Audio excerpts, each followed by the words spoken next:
Alors, voilà, ça c'est sûr.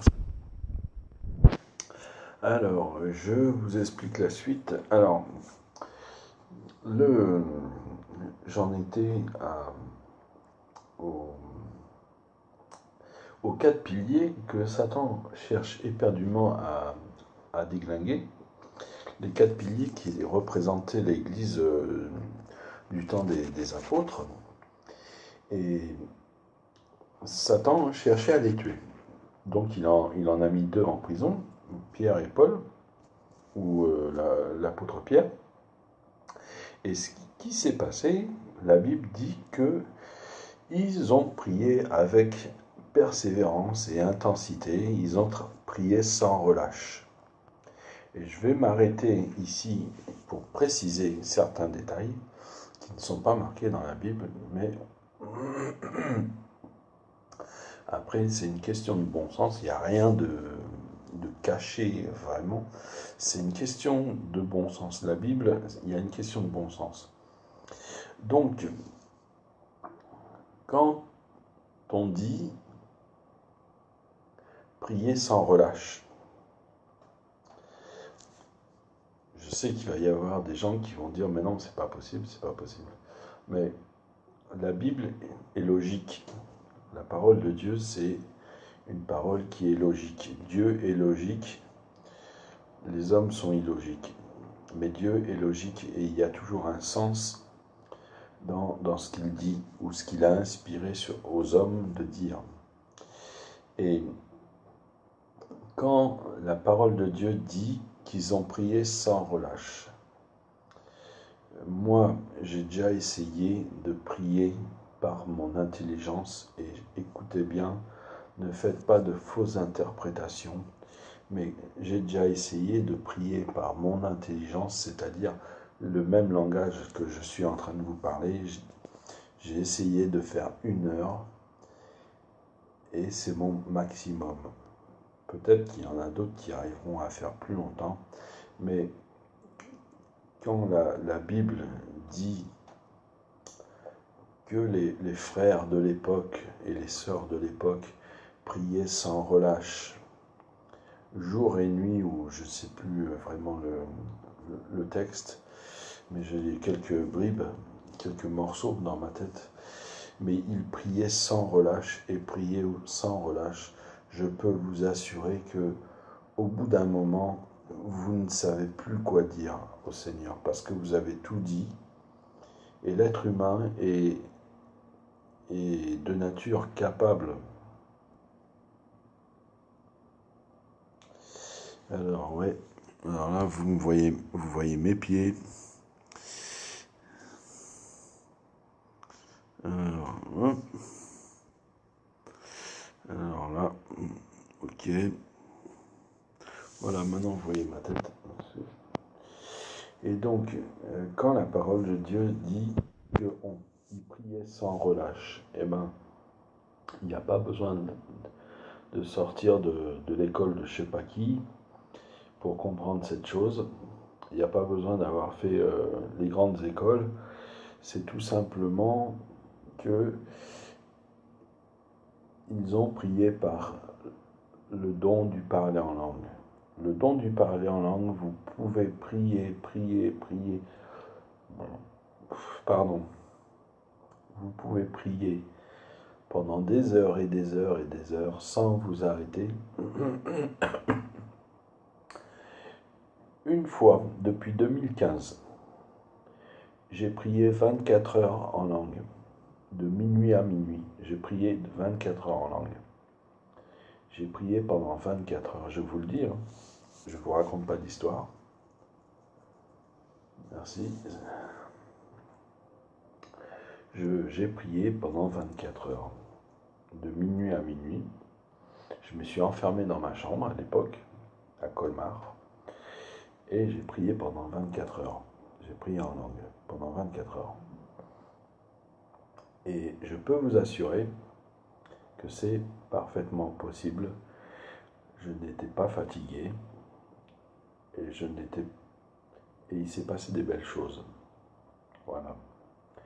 Et ce don est là, est vraiment très puissant et je peux vous assurer que quand je vais développer un peu plus dans mon,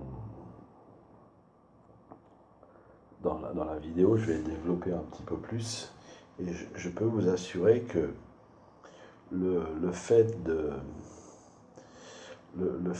d'avoir une vie de prière, eh bien, c'est super important et je vais vous expliquer le comment du pourquoi. Et ce que vous devez savoir, c'est que quand, quand vous commencez à prier en langue, il y a des anges qui viennent, vous ne les voyez pas, mais ils remplissent la-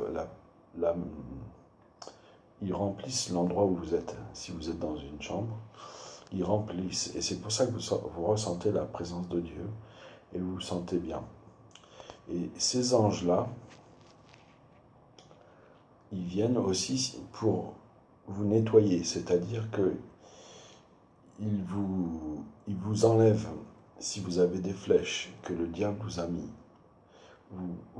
Vous êtes en train de prier en langue, comme ça par exemple. Eh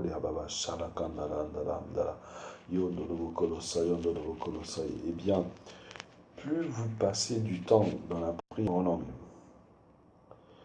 plus vous allez ressentir la présence de Dieu et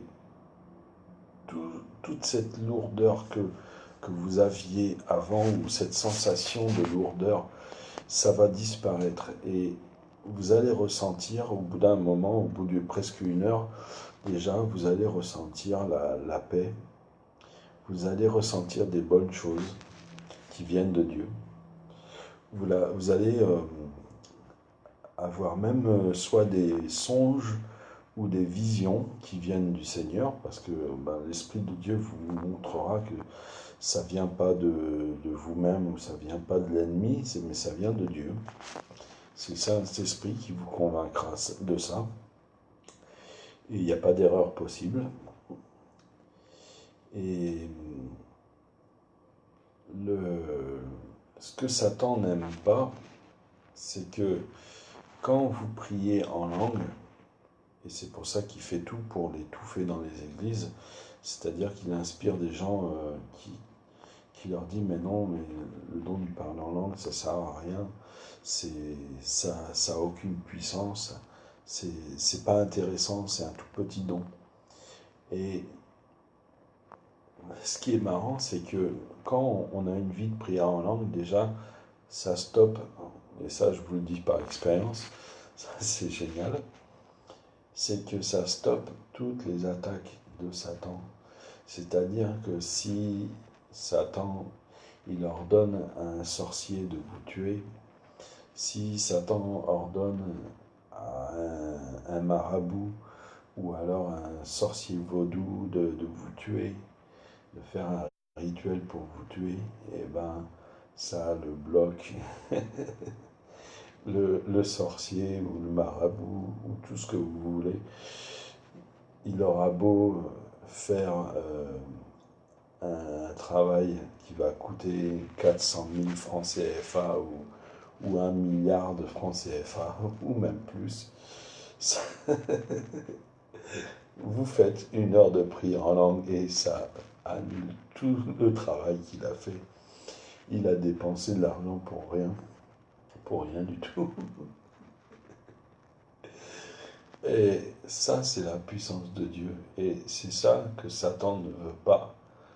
Il ne veut pas que vous sachiez ça. Il ne veut pas que vous sachiez que c'est un moyen de défense que Dieu a donné. Et, et je peux vous assurer que moi, depuis le 2015, il y a pas mal de sorciers qui m'en veulent parce que je, je suis rentré dans mon ministère prophétique et pastoral. Je suis en train d'entrer dans le plan de Dieu pour moi, pour ma vie. Et ce n'est pas un ministère euh, qui est pour moi, pour ma gloire.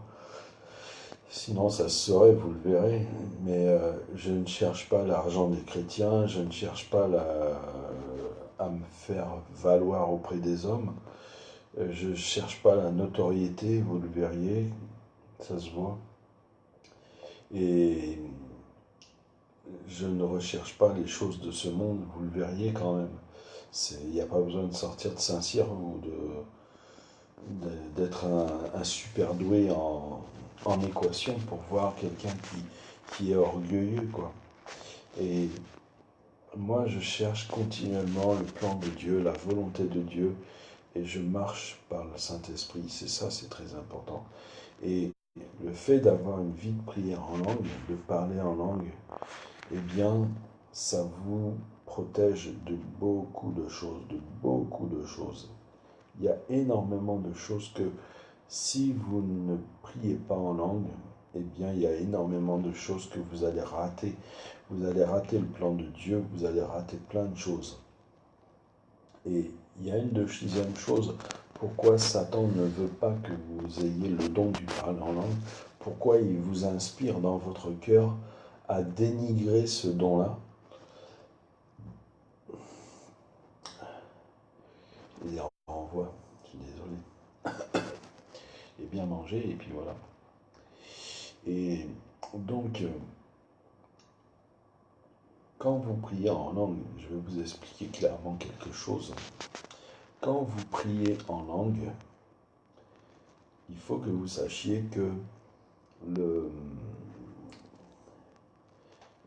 fait de prier en langue pendant au moins 1 heure par jour, déjà, c'est déjà pas mal. Non seulement ça vous protège des attaques, mais il se passe un processus de brisement de votre chair. C'est-à-dire que quand vous priez en langue, quand, par exemple, quand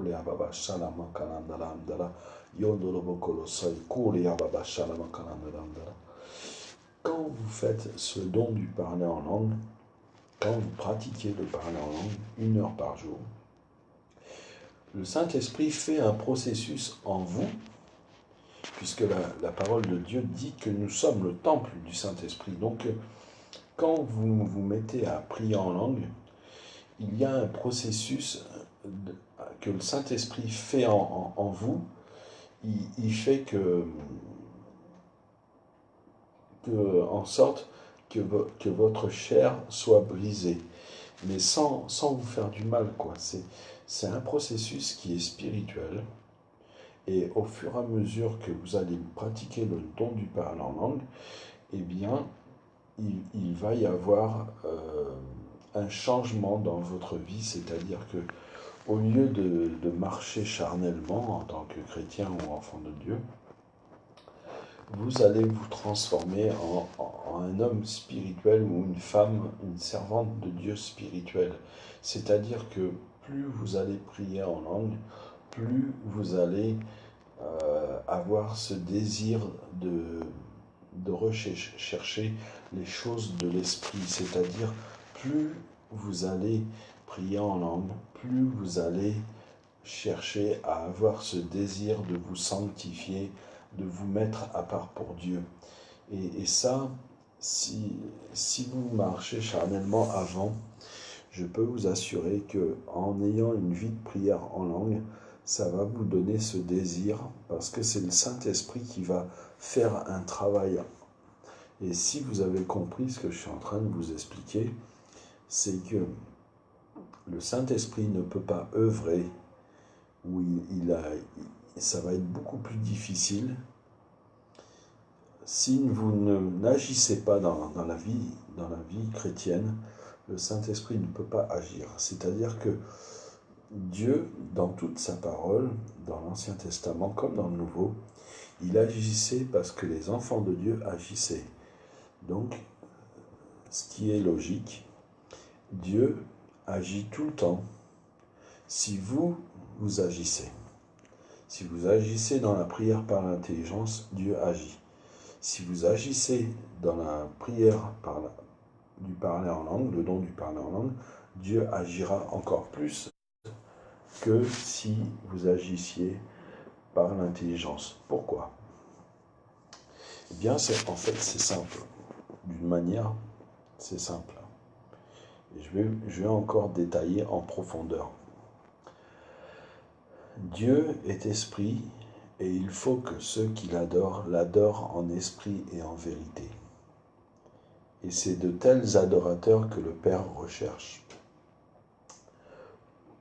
Quelle est la volonté de Dieu? La volonté de Dieu, Dieu recherche des adorateurs qui l'adorent en esprit et en vérité. En esprit, c'est le don du parler en langue, et en vérité, c'est-à-dire marcher dans la fidélité de Dieu, d'être vrai en tout temps, dans la vérité. Et marcher dans la vérité, c'est d'être honnête avec soi-même, d'être honnête avec Dieu, d'être honnête avec qui que ce soit, votre ennemi, votre ami, votre pasteur, votre femme, votre mari, vos enfants. Vous devez être correct, droit et pas corrompu. Et la vengeance, vous devez la laisser à Dieu. Vous ne devez jamais vous venger. Vous devez être correct dans tous les sens du terme. Et si vous faites ça, eh ben, je peux vous assurer que Dieu va vous répondre. Vous allez entendre la voix de Dieu. Vous allez entendre les directives de Dieu. Dieu va vous utiliser comme moi il le fait. Et Dieu va se servir de vous. Dieu va se servir de vous. Et il va vous protéger, il va vous garder. Moi, le Seigneur, plusieurs fois, il m'a dit, je te garde, tu es comme la prunelle de mes yeux. Je ne permettrai à quiconque lever la main sur toi. Donc, moi, je marche dans la crainte de Dieu, je me sanctifie, je sanctifie mes yeux, je ne regarde rien qui est souillé. Et si je vois même, ne serait-ce qu'un morceau de nudité de quelqu'un, je ferme les yeux, je détourne mes yeux, je ne reste pas à regarder comme un animal. Je ferme les yeux et je regarde autre chose, mais je détourne de mes yeux, je ne veux pas souiller mon âme, je ne veux pas souiller mon corps, et je reste en toute intégrité devant Dieu. Et je fais très attention à cela. Et si vous voulez que Dieu vous parle, que Dieu vous utilise, soyez tout le temps fidèles. Ne trompez pas le Seigneur. Ne faites pas qu'à votre tête. Ne cherchez pas à vivre au-dessus de vos moyens. Et surtout, ayez une vie de prière en langue. Parce que la vie de prière en langue, ça va vous transformer. Vous allez ne plus être quelqu'un de charnel. C'est pour ça que l'apôtre Paul a dit, je suis passé de la mort à la vie. Celui qui vient à Christ, il passe de la mort à la vie. Et comment passer de la mort à la vie? C'est en ayant, non seulement en s'étant fait baptiser au nom du Père, du Fils et du Saint-Esprit, mais aussi en recevant la puissance de Dieu qui est le don du parler en langue. Et ce don-là, vous devez l'exercer avec fidélité, vous devez l'exercer avec intégrité, et je peux vous assurer que Dieu répondra à tous vos besoins. Et si vos besoins ne viennent pas de Dieu, ils resteront en silence, mais Dieu vous parlera et vous montrera la vraie volonté de Dieu, et vous serez heureux, parce que vous n'aurez pas besoin de superflu, vous n'aurez pas besoin de tout ce qui n'est pas de tout ce qui est inutile sur terre, parce qu'il y a beaucoup de choses que nous, des fois, on voudrait, mais qui ne servent à rien, parce que c'est que de la cupidité, ou c'est juste de l'avarice. Et même Satan essaye de détourner les promesses de Dieu pour votre vie, en vous donnant de telles choses et qui ne servent à rien du tout. Et vous perdez du temps. Et Dieu perd du temps. Parce qu'il voudrait vous utiliser, il voudrait se servir de vous, mais vous n'êtes pas prêt. Et je me rappelle, quand je suis revenu au Seigneur en 2014, eh bien, le Seigneur m'a demandé si je voulais faire sa volonté. Et moi, 3 fois, je lui ai dit oui. Je dis, Seigneur, tu n'as pas besoin de me demander plusieurs fois. Mais il a fait exprès, le Seigneur, pour voir quelle était mon intensité. Et je suis passé encore par les épreuves. Je suis passé par les épreuves, mais ça n'a pas duré longtemps parce que j'ai, pendant plus de 15 ans, j'ai été éprouvé par le Seigneur, même si j'avais abandonné le Seigneur. Pendant 15 ans, j'ai abandonné le Seigneur et je peux vous dire que j'en ai bavé. J'en ai bavé, j'en ai vraiment bavé. Un jour, je vous raconterai ce que j'ai bavé, mais je peux vous dire que je suis passé par des choses que je ne suis pas sûr que certains d'entre vous accepteraient. Il y a des jours où j'ai mangé, je n'avais pas de la nourriture comme je voulais. J'avais pas grand-chose. Il y a des jours où on me donnait ma feuille de salaire, mais on ne me donnait pas mon salaire sur mon compte bancaire. J'ai galéré, j'ai passé par la persécution. Mon ancien employeur me persécutait. Je me faisais harceler tous les jours par mon chef d'équipe. J'ai passé pendant 15 ans à galérer dans tous les sens du terme. On me promettait un travail le jour et le lendemain, c'était oublié. On me faisait des fausses promesses. Je suis passé par des centaines et des centaines d'employeurs qui se payaient de ma tête et qui ne me donnaient pas de travail et qui faisaient semblant de dire ouais, je vais t'embaucher. Et ils donnaient l'embauche à quelqu'un d'autre. Et je me faisais ridiculiser devant tout le monde. Ça, c'est des brisements terribles. C'est des brisements terribles quand on vous fait tout le temps des fausses promesses. Ça fait mal. Et même vos soi-disant meilleurs amis chrétiens ou pasteurs, qui vous mettent un coup de couteau dans le dos, ça c'est terrible. Et vous ne devez garder aucune rancune, vous devez pardonner constamment. Eh bien ça c'est du brisement terrible. On vous jette à la rue comme un chien, ça c'est du brisement. Vous êtes en France, où les gens sont, il y en a qui ne payent pas leur loyer. Moi je suis passé par des temps où je n'avais même pas l'argent. On m'a fait passer pour un mauvais payeur, alors que c'est mon patron qui ne me payait pas. Et on m'a fait passer pour un mauvais payeur. C'est des moments terribles que j'ai vécus. Et c'était des choses permises par Dieu. Parce qu'à chaque fois que je posais la question au Seigneur, le Seigneur me disait, Fabrice, je permets cette situation. J'ai dit, ok Seigneur, par ta grâce, je vais y arriver, je vais m'en sortir. Et je peux vous assurer que au jour d'aujourd'hui,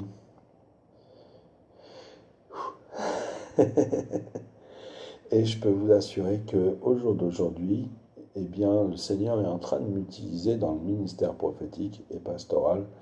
Et il n'y a pas longtemps que j'ai reçu une prophétie où le Seigneur ça va chauffer en France. Enfin, j'en ai reçu plusieurs, mais cette dernière-là, c'est chaud. C'est vraiment extrêmement chaud, c'est même brûlant, extrêmement brûlant. Mais je peux vous assurer que mon ministère a vraiment décollé quand j'ai commencé à avoir une vie de prière en langue. Je prie par l'intelligence, je prie. Mais je prie beaucoup plus par le don du parler en langue, le parler en langue, je prie beaucoup en langue. Et ça, c'est une extrême importance. Les serviteurs de Dieu, ils devraient minimum prier 5 heures par jour en langue pour que l'œuvre de Dieu se fasse et qu'il y ait des miracles, des guérisons quand ils prêchent. Ils devraient minimum prier en langue 5 heures par jour et prier par l'intelligence pour les frères et sœurs, pour les membres de l'Église. Ils devraient le faire, mais il y en a peu. Il y en a peu. Parce que quand je vais dans une église, je vois la tiédeur. La tiédeur. Et ça, c'est pas pour les accuser. Hein. Je vous dis ce que je vis, ce que je vois. Et il ne faut pas être un hypocrite, il ne faut pas être dans la fausseté. Et il ne faut pas avoir honte de reconnaître qu'on a tort. Et malheureusement, ils préfèrent se cacher dans la honte et de dire non, non, tout va bien. Ah oui, tout va bien, maman. Il y a une église où j'étais à Colmar. Le pasteur, il me faisait comprendre que tout va bien, mais moi, le Seigneur me disait tout le contraire. Tout le contraire. Il y a le péché dans l'église, il marche dans l'église, il se laisse caresser par Satan, il vole dans les dîmes et les offrandes. Et moi, j'étais choqué quand j'ai entendu ça. J'ai dit, Seigneur, t'es sûr? Il me dit, oui, oui, regarde, dans quelques temps, ils vont te mépriser. Je vais te faire prophétiser et ils vont reconnaître les prophéties et en même temps, ils te mépriseront. Et j'ai dit, mais non, Seigneur, mais non. Et moi, j'ai eu tort. Mais le Seigneur, il a raison. Regarde, il m'a dit, regarde. Et j'ai donné des prophéties, des paroles de connaissance. Et le pasteur reconnaissait la prophétie. Donc il confirmait la prophétie et m'autorisait à la dire, ou c'est lui-même qui prenait le micro et qui disait la prophétie. Et après, il me regardait avec un regard méprisant. Et comme l'Église voyait que le pasteur me méprisait, et ben, l'Église entière faisait pareil. Et donc, il commettait un péché extrêmement grave. Et je vous assure, frères et sœurs, si vous avez une vie de prière en langue, que vous priez en langue tous les jours, je peux vous assurer que ce sera l'Esprit de Dieu qui vous guidera et vous ne serez plus des gens charnels. Vous ne serez plus des chrétiens charnels. Là, vous pourrez dire que, vous pourrez dire que vous êtes enseigné par le Saint-Esprit et le Saint-Esprit vous enseignera toutes choses comme moi, il le fait pour moi. Ce n'est pas parce que j'ai un appel dans le ministère prophétique et pastoral que je suis supérieur à vous, non. Mais vous êtes égal à moi et moi je cherche même à ce que vous soyez supérieur à moi. Franchement, ça me réjouirait dans le cœur, je serais réjoui si vous me dépassiez. Si vous me dépassiez, je serais vraiment content. Mais il faut passer par le brisement et ça,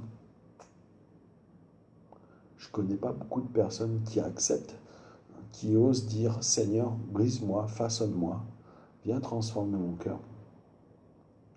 Et je peux vous assurer que les personnes qui oseront dire en toute sincérité de cœur « Seigneur, brise-moi, façonne-moi, viens transformer ma vie », alors là, je peux vous assurer que quand le Seigneur va vous briser, vous allez être glorifié par le Seigneur, vous allez être un vase utile. Et actuellement, dans les églises, je vois plutôt des vases inutiles que des vases utiles.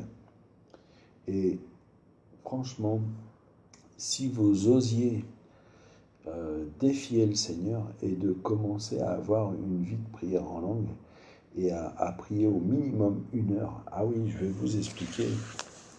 J'ai failli l'oublier, mais voilà. Pourquoi c'est important de prier minimum 1 heure? Eh bien, le Seigneur Jésus-Christ, il a donné cet exemple au moment où Jésus-Christ était au jardin de Gethsémani.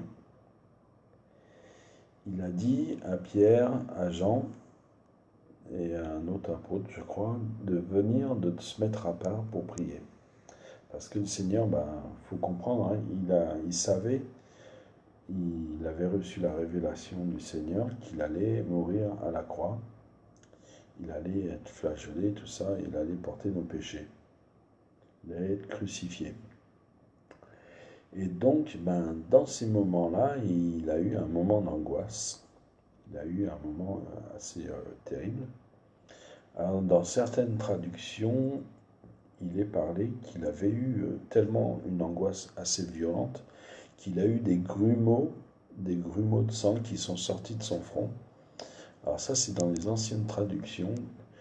Et dans les nouvelles, je ne vois plus de ça. Et donc, c'est un peu dommage, parce que c'était marqué, je l'avais lu dans une ancienne Bible, et après ça avait été retiré, je ne sais pas pourquoi, mais bon, bref.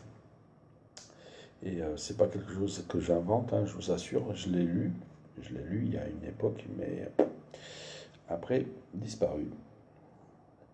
Donc, ce que je voulais dire, c'est qu'à un moment donné, Jésus il a dit à Pierre et à Jean de prier.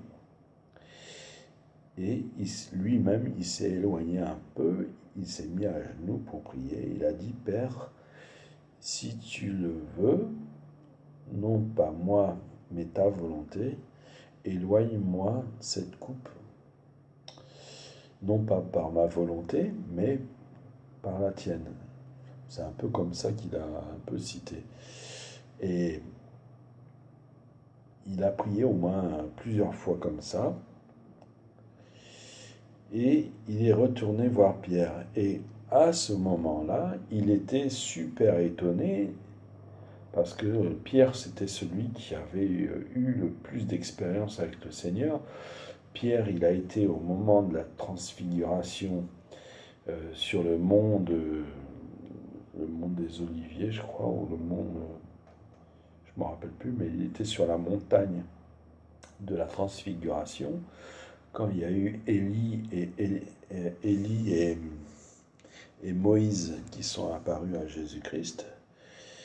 Eh ben, il a dit, il a eu le courage de parler. Il a dit, Seigneur, si tu veux, on fait une tente pour Élie, une tente pour Moïse et une tente pour toi. Donc c'est quelqu'un qui a eu des expériences spirituelles assez intenses et qui est ouvert au monde des choses spirituelles. Et donc, quand Jésus il lui a demandé de prier pour lui, quand il était angoissé, eh bien, il s'attendait à ce que son ami soit à 100% avec lui. Et sauf que là, c'est marqué dans plusieurs Bibles que Jésus, il a été étonné. Il a dit, ben mince, le gars en qui j'ai confiance, il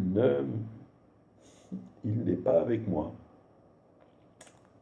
Et dans certaines, il est dit, Pierre, tu n'as pu prier 1 heure avec moi? Et Jésus, il dit, priez afin, dans certaines Bibles, c'est prier afin que l'esprit de tentation ne vous tente pas. Et dans d'autres, c'est prier afin que vous ne soyez pas tentés. Et dans d'autres Bibles, c'est marqué prier afin que l'esprit de tentation ne vous tente pas. Alors, je vais vous faire un petit bref cours. Moi, quand j'ai lu ça, parce qu'un jour, je voulais absolument savoir, et j'ai dit, Seigneur, mais je ne comprends pas, je n'arrive pas à prier plus d'1 heure, je n'arrive pas, et quand je prie au moins 1 heure, je ne comprends pas pourquoi la tentation vient dans ma vie, et je tombe, je chute, ou alors c'est un combat interminable, et c'est pas cool, quoi. C'est stressant. Et un jour, le Saint-Esprit me fait comprendre que Dieu n'a pas donné que l'arme de la prière par l'intelligence, il a donné une autre arme qui s'appelle le don du parler en langue. Et le Saint-Esprit m'a fait comprendre ça. Et il m'a donné le passage de Jésus où il explique à Pierre, mais Pierre, je suis vachement étonné, quoi. Grosso modo, il a parlé comme ça. Il me dit, mais Pierre, pourquoi tu n'as pas prié avec moi? Je te faisais confiance. Tu étais tout le temps avec moi. Je t'ai amené sur la montagne de la transfiguration. Tu as vu Élie, tu as vu Moïse, parce que tu les as vus, tu l'as dit. Tu les as vus. Je t'ai donné cette expérience. Et tu es venu, tu as dit, Seigneur, si c'est toi, eh bien, ordonne que je sorte de la barque et que je monte avec toi, que je sois avec toi dans les eaux. Et le Seigneur lui a dit, viens, sors de la barque. Et Pierre, il est sorti avec foi, il est sorti parce qu'il avait confiance au Seigneur. Il est sorti et il a dit, il a dit, mais ok, je le fais. Et vous voyez, l'apôtre Pierre a eu plein d'expériences spirituelles et il n'a toujours pas compris. Il n'a toujours pas compris. Il n'a toujours pas compris. Et le Seigneur l'a un peu secoué en disant, priez afin que l'Esprit... Et enfin, ouais, excusez-moi, je donne ce petit détail. Il a dit, Pierre, tu n'as pas pu prier 1 heure, ne serait-ce qu'1 heure avec moi. Il était vachement étonné, le Seigneur. Et donc, il a ajouté à la suite de ces mots-là, il a dit, priez afin que l'esprit de tentation ne vous tente pas. Ou alors, priez afin que l'esprit de tentation ne... afin que la tentation ne vous tente pas, quoi. Enfin, il y a plusieurs versions, mais bon, c'est à peu près ça, quoi. Et quand j'ai lu ça, que le Saint-Esprit m'a montré ce passage-là, j'ai réfléchi et Dieu est un Dieu de logique. Hein. Il n'y a pas besoin de chercher 40 000 questions et 40 000 réponses. C'est un Dieu simple. Il est logique dans tout ce qu'il fait. Et si Jésus a dit, n'as-tu pas pu prier ne serait-ce qu'1 heure? Donc je me suis dit, bon, le Saint-Esprit veut que je parle en langue, que j'exerce le don du parler en langue. Et Jésus parle d'1 heure. Eh bien, j'ai dit, ok, je vais faire une expérience. Et je vais me mettre à prier en langue 1 heure. Et j'ai commencé comme ça à prier en langue pendant 1 heure par jour. J'ai commencé à prier en langue pendant 1 heure.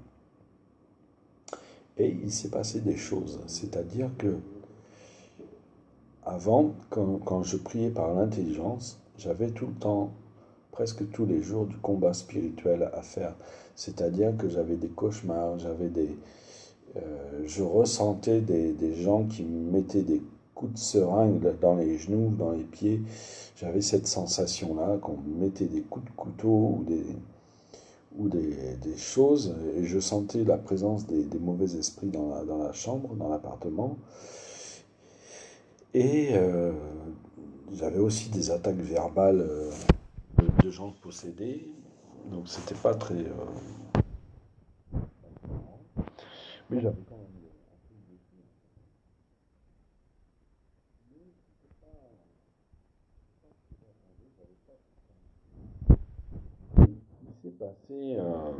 Il s'est passé quelque chose, c'est que j'ai... j'ai j'essaye de me ressouvenir un peu. Je ne veux pas vous raconter de bêtises. Hein. C'est pas que je ne sais pas, c'est que c'est ma deuxième vidéo que j'explique. Et donc, je ne voudrais pas raconter de bêtises. Et donc, il s'est passé que quand je me suis mis à commencer à prier 1 heure en langue tous les jours, tous les soirs, ou un petit peu dans la journée, mais je faisais 1 heure. Eh bien, au bout d'1 heure, je sentais que le combat spirituel était de moins en moins puissant. Enfin, je veux dire que les attaques étaient de moins en moins puissantes. Et par exemple, plus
Si vous avez une vie de prière en langue et que vous êtes célibataire, eh bien, Dieu va vous rendre fidèle. Il va vous donner la capacité de n'avoir aucun désir sexuel et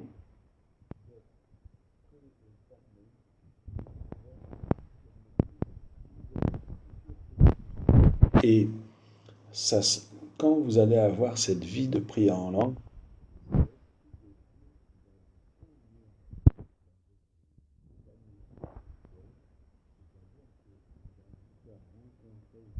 votre aide de camp, et ce n'est pas vous qui allez chercher charnellement votre aide de camp, mais c'est Dieu lui-même.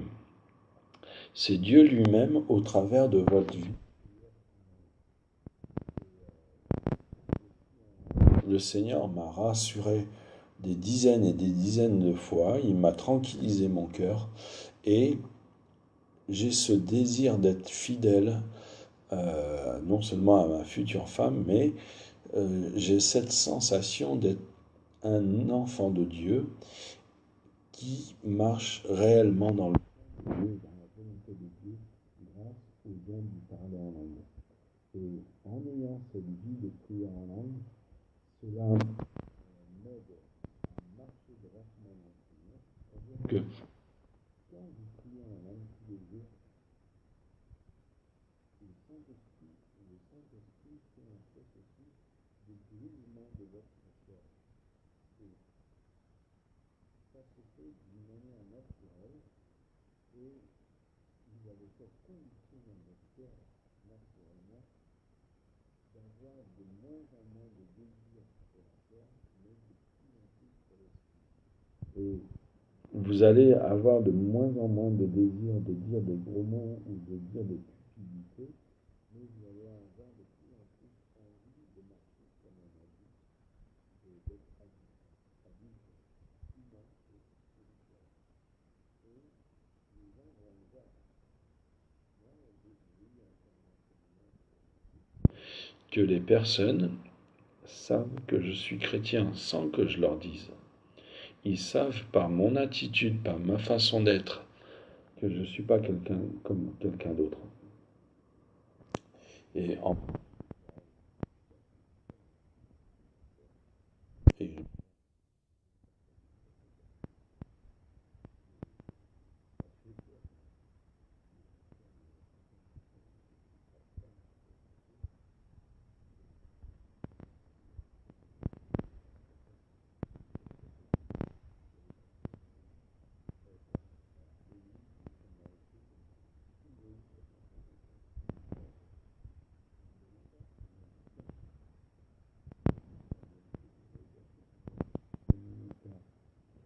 Mais ce qui est rigolo, c'est que le fait d'avoir une vie de prière,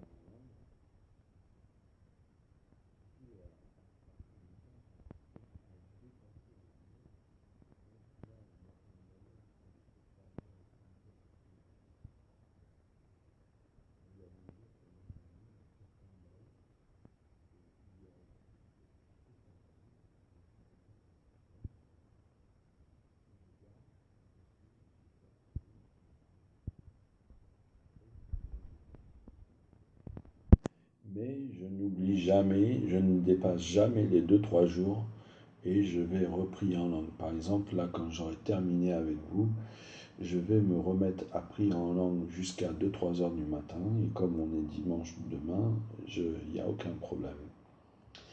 Et ce que je voudrais vous dire et vous encourager, pourquoi j'insiste dans le fait d'avoir une vie de prière en langue, c'est que plus vous allez prier en langue, surtout si vous avez un ministère, si Dieu vous appelle à le servir, la prière en langue vous gardera fidèle dans l'onction. L'onction, si vous avez une onction de pasteur pour paître le troupeau, je ne vous dis pas le diriger, parce que ce n'est pas à vous de diriger un troupeau d'église, c'est les anciens qui dirigent l'église, c'est pas vous. Vous n'avez aucune autorité, aucune onction, et j'espère que vous allez être choqués, mais vous n'avez aucune onction, et je vous le dis clairement, hein, c'est biblique hein, ce que je dis, je ne l'ai pas inventé, donc avant de m'insulter, faites attention quand même, parce que je suis serviteur de Dieu, donc ne m'insultez pas, parce que vous pourrez recevoir la conséquence de votre péché. Donc, les anciens, dans Tite 1,5, l'apôtre Paul dit à Tite, qui est apôtre, qu'il établisse